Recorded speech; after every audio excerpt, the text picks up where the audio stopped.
Assalamualaikum warahmatullahi wabarakatuh. Bertemu lagi di pembelajaran pengantar akuntansi 1. Hari ini kita akan bahas mengenai pencatatan transaksi. Materi hari ini mengenai pertama jurnal, lalu pencatatan transaksi ke jurnal umum, lalu posting ke buku besar, dan terakhir menyusun neraca saldo. Pertama kita akan bahas mengenai jurnal. Tahapan pertama pencatatan dalam siklus akuntansi adalah mencatat setiap transaksi keuangan perusahaan dari bukti-bukti transaksi ke dalam jurnal atau yang biasa disebut dengan Book of Original Entry. Lalu pengertian jurnal adalah catatan sistematis dan kronologis dari transaksi-transaksi keuangan dengan menyebutkan rekening yang akan didebit atau dikredit disertai jumlahnya masing-masing dan referensinya. Fungsi jurnal. Yang pertama adalah fungsi pencatatan sesuai dengan pengertiannya ya, bahwa jurnal akuntansi ini dilakukan untuk melakukan pencatatan setiap transaksi yang dilakukan dalam kegiatan bisnis. Lalu fungsi historis, yaitu di mana pencatatan setiap transaksi ini dilakukan berdasarkan tanggal terjadinya transaksi, sehingga jurnal ini menggambarkan kegiatan perusahaan sehari-hari secara berurutan dan terus-menerus, sehingga jurnal memiliki fungsi historis karena dilakukan secara sistematis dan kronologis. Lalu yang ketiga, fungsi analis, yaitu pencatatan dalam jurnal merupakan hasil analisis transaksi berupa pendebitan dan pengkreditan akun yang terpengaruhi. Lalu yang keempat adalah fungsi instruksi, di mana catatan dalam jurnal merupakan perintah untuk mendebit atau mengkredit akun sesuai dengan catatan dalam jurnal. Dan terakhir adalah fungsi informatif, yaitu catatan dalam jurnal memberikan penjelasan mengenai bukti pencatatan transaksi yang terjadi dan menjadi alat informasi terhadap transaksi yang masuk dan transaksi yang keluar. Jurnal terdiri dari jurnal umum dan jurnal khusus. Nah, saat ini kita akan bahas mengenai jurnal umum ya. Nah, nanti masuk di perusahaan dagang kita akan bahas mengenai jurnal khusus. Pencatatan transaksi ke jurnal umum. Contoh transaksi pertama. Pada tanggal 1 Januari 2020, Bapak Surya menyetorkan uang ke CV Surya Bersinar sebesar 500 juta sebagai setoran modal. Berarti artinya dari transaksi ini bahwa adanya harta yang bertambah ya, berupa uang kas bertambah 500 juta dan modalnya bertambah 500 juta ya. Kita jurnalkan, kita buat posisinya. Di sebelah kanan itu adalah yang di debit ya, yaitu kas 500 juta, kita catat di debit 500 juta, lalu di kredit ada modal. Nah, posisinya agak menjarak ke kiri sedikit ya, kita catat. Modalnya di kredit ya 500 juta. Lalu transaksi kedua. Pada tanggal 5 Januari 2020, perusahaan membeli sebuah mobil seharga 200 juta secara tunai. Berarti artinya ada kendaraan yang bertambah 200 juta dan ada uang kasnya berkurang ya 200 juta karena untuk membeli sebuah mobil ya. Nah, ini dicatat di jurnal ya. Kita catat kendaraan di debit 200 juta, lalu yang di kredit kita catat kas ya. Kas di kredit sebesar 200 juta. Nah, lalu untuk transaksi selanjutnya, tanggal 6 Januari ada membayar uang sewa ruko senilai 6 juta untuk 6 bulan.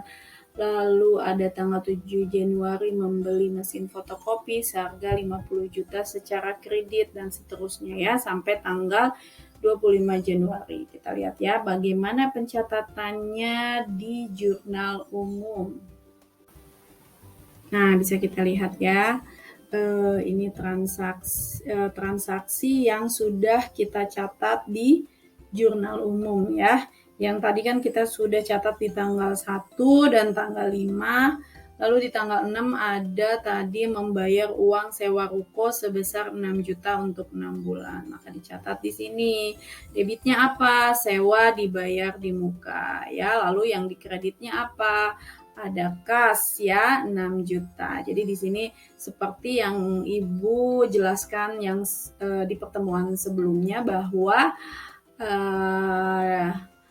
akun yang didebit dan akun bahwa posisi jumlah yang didebit dan yang dikredit itu akan sama nominalnya gitu ya, seperti yang di sebelumnya sudah pernah Ibu bahas ya. Makanya di debit dan di kredit itu nominalnya harus sama, yang di debit dan yang di kredit ya. Nah, lalu tanggal 8 Januari ada membeli perlengkapan kantor sebesar 1 juta. Berarti artinya dia beli perlengkapan nih. Oh ya, sebelumnya tanggal 7 Januari membeli mesin fotokopi seharga 50 juta secara kredit. Berarti artinya dia membeli mesin fotokopi ya, berarti artinya dia bertambah nih peralatannya ya, bertambah senilai 50 juta secara kredit. Berarti utang ya, utangnya bertambah 50 juta. Berarti yang didebit apa? Yang didebit peralatan ya, peralatannya bertambah di debit 50 juta. Lalu utangnya juga bertambah, hutang di kredit ya, karena saldo normal hutang adalah di kredit. Ingat ya, saldo normal harta di debit dan saldo normal untuk kewajiban dan modal adalah di kredit ya. Jadi ketika kewajiban bertambah dia di kredit. Karena utangnya bertambah maka di kredit ya. Utang dagang 50 juta. Lalu 8 Januari itu membeli perlengkapan kantor sebesar 1 juta ya. Nah, di sini dia membeli perlengkapan kantor tidak disebutkan secara kredit, berarti artinya secara tunai. Maka kasnya berkurang ya, kasnya berkurang, berarti kasnya di kredit ya, karena dia beli perlengkapan. Nah, perlengkapannya bertambah, sehingga yang didebit apa? Perlengkapan 1 juta dan yang dikreditnya adalah kas senilai 1 juta ya. Lalu transaksi tanggal 10. Membayar gaji pegawai sebesar 1.500.000. Artinya apa? Artinya dia membayar gaji. Berarti kasnya berkurang nih ya karena bayar gaji. Berarti kas dikredit 1.500.000 dan beban gaji ya. Beban gaji didebit senilai 1.500.000. Ingat ya, beban dan pendapatan itu mempengaruhi modal ya, yang nantinya akan ditutup menjadi saldo modal ya. Berarti artinya beban dan pendapatan mempengaruhi modal, di mana ketika pendapatan bertambah, modal bertambah ya. Nah, kalau beban bertambah, berarti artinya modal berkurang. Yang kita tahu posisi saldo normal modal di mana? Di kredit. Nah, kalau beban itu bertambah, justru modalnya berkurang. Berarti artinya kebalikan kredit ya.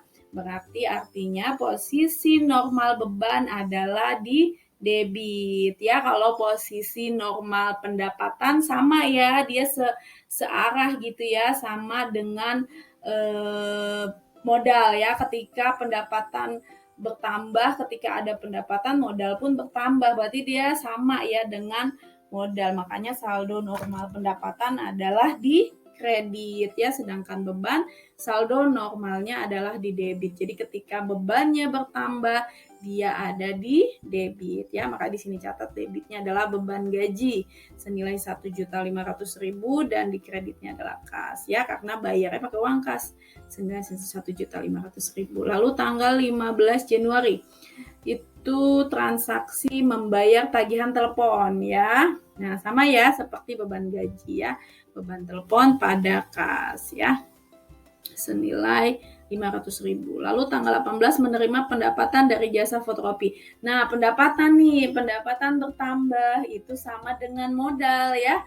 Karena pendapatan mempengaruhi modal. Pendapatan bertambah, modal pun bertambah. Berarti sama nih saldo normalnya, yaitu di kredit ya. Modal dan kewajiban saldo normalnya di kredit, harta saldo normalnya di debit ya. Berarti artinya pendapatan kalau bertambah adanya di kredit ya. Jadi kita catat tuh pendapatannya di kredit ya 5 juta. Lalu ketika mendapatkan pendapatan kita dapat apa nih? Oh, dapat uang kas. Kasnya bertambah, berarti kas di debit senilai 5 juta ya. Lalu tanggal 25 Januari membayar hutang atas pembelian fotokopi sebesar 5 juta. Nah, di sini berarti artinya kasnya berkurang dong karena dia bayarin utang ya. Makanya kasnya ada di kredit nih 5 juta ya, 5 juta. Nah, lalu membayar hutang. Hutangnya berkurang. Saldo normal hutang di mana? Saldo normal hutang adalah di kredit. Kalau berkurang berarti kita taruhnya di debit ya, karena saldo normalnya di kredit ya. Itu ya. Jadi kita seperti itu mencatat jurnal umum. Jadi hanya memindahkan yang dari sebelumnya kita sudah pernah membuat akun ya, akun T gitu ya. Jadi kita pindahin tuh yang di debit apa, yang di kreditnya apa ya. Nah, kita buat seperti ini bentuknya untuk jurnal umum. Ada namanya, nama perusahaannya, jurnal umum, dan ada tanggalnya per kapan gitu ya. Dan di situ ada tanggal, lalu keterangan, lalu posisi debitnya untuk yang mana, posisi kreditnya untuk mana ya. Dan kita mencatat itu pertama debitnya dulu ya, baru kreditnya. Posisinya nanti kreditnya agak menjorok ke kanan ya. Nah, setelah mencatat ke jurnal umum, lalu kita akan melakukan posting ke buku besar. Apa sih buku besar itu? Buku besar adalah kumpulan atau pengelompokan dari akun-akun yang saling berhubungan dan yang merupakan satu kesatuan. Berdasarkan akun yang telah dikelompokkan tersebut, dilakukan penjumlahan nominalnya ya. Jadi buku besar tuh seperti yang sebelumnya kita pernah bahas ya, yang akun T itu ya. Jadi kita gabungkan nih akun-akun yang sejenis gitu ya. Jadi yang transaksi ada kasnya digabungkan ya, yang kasnya bertambah dijumlahin, kasnya yang berkurang juga dijumlahkan gitu ya. Nah, berapa sih saldo akhirnya? Seperti itu ya. Nah, posting buku besar adalah pemindahan dari jurnal ke buku besar sesuai dengan tanggal transaksi dan dikelompokkan berdasarkan akun-akun yang sama. Nah, lalu kita posting yang tadi sudah kita catat di jurnal umum ke buku besar ya. Nah, dalam memposting dari jurnal umum ke buku besar itu pertama-tama kita urutkan sesuai tanggalnya ya, mulai dari yang pertama ya. Lalu kita catat keterangannya apa dan kita pindahkan ya saldonya yang ada di debit atau ada di kredit posisinya ya. Seperti contohnya nih akun kas nih. Nah, semua yang ada hubungannya sama kas yang tadi di jurnal tuh ada kata-kata kasnya gitu ya. Nah, itu dicatat digabungkan gitu ya, digabungkan di buku besar. Nah, buku besar ini kan kemarin kita juga sempat bahas ya, paling sederhana itu kita buat akun T ya bentuknya. Nah, ini bentuk yang 4 kolom ya, yang langsung ada saldonya setiap kita catat ya. Jadi di sini pertama ada penyetoran modal, posisinya ada di mana kasnya, ada di debit ya, 500 juta. Lalu dia membeli kendaraan, kasnya ada di kredit 200 juta, berarti saldonya tinggal 300 juta, 500 dikurang 200 ya. Lalu dia bayar sewa ruko 6 juta, berarti 300 juta dikurang 6 juta, sisanya tinggal 294 juta ya, dan seterusnya. Lalu di tanggal 18 ada pendapatan jasa nih. Jadi 291 ditambah ya karena ada di debit. Berarti ditambah 5 juta jadi 296, dikurangi lagi dibayar hutang. Jadi saldo akhirnya untuk akun kas ini adalah senilai 291 juta. Lalu akun modal, oh ternyata akun modal hanya ada di transaksi 1. Ya udah berarti saldonya dikredit 500 juta ya. Nah, lalu akun kendaraan juga hanya di transaksi tanggal 5 saja gitu ya. Lalu akun sewa dibayar di muka hanya ada di transaksi tanggal 6 aja. Posisinya di mana? Di debit ya. Selanjutnya akun perawatan, lalu akun perlengkapan. Jadi semua akun yang sudah kita jurnal, kita posting di buku besar ya. Terus kita gabungkan ya, yang sama-sama tuh digabungin ya jadi satu. Nah, di sini beban-beban hanya satu. Pendapatan juga hanya di tanggal 18. Nah, di sini utang dagang ada nih, ada di tanggal 7. Dia apa tadi tuh tanggal 7 itu tadi membeli mesin fotokopi ya. Ini seharusnya dicatat. Kita catat di sini keterangannya, membeli mesin fotokopi. Berarti kan artinya utangnya bertambah nih. Saldo normal utang kan posisinya dia dikredit ya di jurnalnya. Nah, 50 juta dikredit, lalu tanggal 25 dia membayar hutangnya ya 5 juta. Berarti saldo utang dagangnya 45 juta. Saldonya dikredit ya. Awalnya 50 dikredit. Dikurangin 5 juta dikredit jadi 45 juta dikredit. Ya, kalau saldonya dikredit taruhnya di kredit. Kalau saldo awalnya di debit taruhnya di debit ya. Setelah kita memposting ke buku besar, selanjutnya kita menyusun neraca saldo ya. Neraca saldo adalah daftar yang berisi kumpulan seluruh rekening atau perkiraan buku besar disertai dengan saldonya masing-masing. Jadi disusun nih gitu ya dari rekening perkiraan buku besar yang tadi kita udah bikin, kan kita udah posting tuh buku besarnya. Nah, saldonya itu semua kita susun ya di neraca saldo ya, saldo akhirnya aja ya. Nah, kapan neraca saldo dibuat? Pada akhir periode atau dapat juga disiapkan kapan saja untuk memastikan keseimbangan buku besar ya. Jadi buku besar ini akan seimbang nih antara yang debit dan yang kredit ya, pasti seimbang dong karena kan saat kita mencatat jurnalnya pun yang di debit dan di kreditnya nominalnya sama ya. Fungsi neraca saldo. Jadi neraca saldo ini fungsinya adalah untuk memastikan bahwa buku besar secara matematis sudah akurat ya, atau jadi bahwa buku besar yang kita saldo buku besar yang ada di debit dan saldo buku besar yang ada di kredit itu sudah seimbang gitu ya. Nah, namun jika neraca saldo sudah seimbang bukan berarti catatan-catatan akuntansi sudah benar-benar akurat. Jadi bisa jadi juga ada kesalahan walaupun sudah balance gitu ya. Bisa jadi ada kesalahan ya, kesalahan dari kita mencatat jurnalnya ya, bisa dari mencatat jurnalnya kita keliru ya, atau dari memposting ke buku besarnya. Nah, setelah sebelumnya kita tadi sudah membuat buku besar ya, memposting dari jurnal ke buku besar. Lalu kita menyusun ke neraca saldo. Nah, di buku besar itu kan di akhir itu ada saldo-saldonya ya.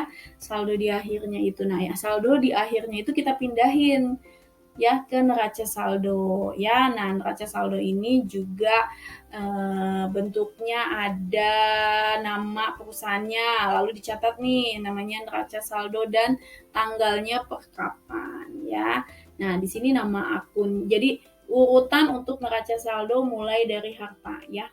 Harta, lalu hutang, lalu modal, lalu pendapatan dan beban ya. Nah, mulai dari kas, kita pindahin tuh yang harta ada apa aja. Ada kas. Kas berapa saldonya tadi tuh di akhir? Oh, saldonya 291 juta. Jadi yang kita pindahin itu saldo akhirnya ya. Saldo akhirnya yang sudah kita gabungkan antara yang mengurangi dan yang menambahnya dari akun kas tersebut ya. Lalu perlengkapan, lalu selalu dibayar di muka gitu ya. Terus utang dagangnya berapa tuh saldonya ya, kan sebelumnya utang dagangnya 50 juta terus dibayar 5 juta. Nah, saldo akhirnya yang dicatat ya, saldonya 45 juta. Terus saldo modal, saldo pendapatan, lalu saldo beban-bebannya dicatat ya. Nah, di sini total yang debit dan yang dikredit akan sama ya, akan sama. Oke, sekian pembahasan mengenai pencatatan transaksi. Terima kasih. Wassalamualaikum warahmatullahi wabarakatuh.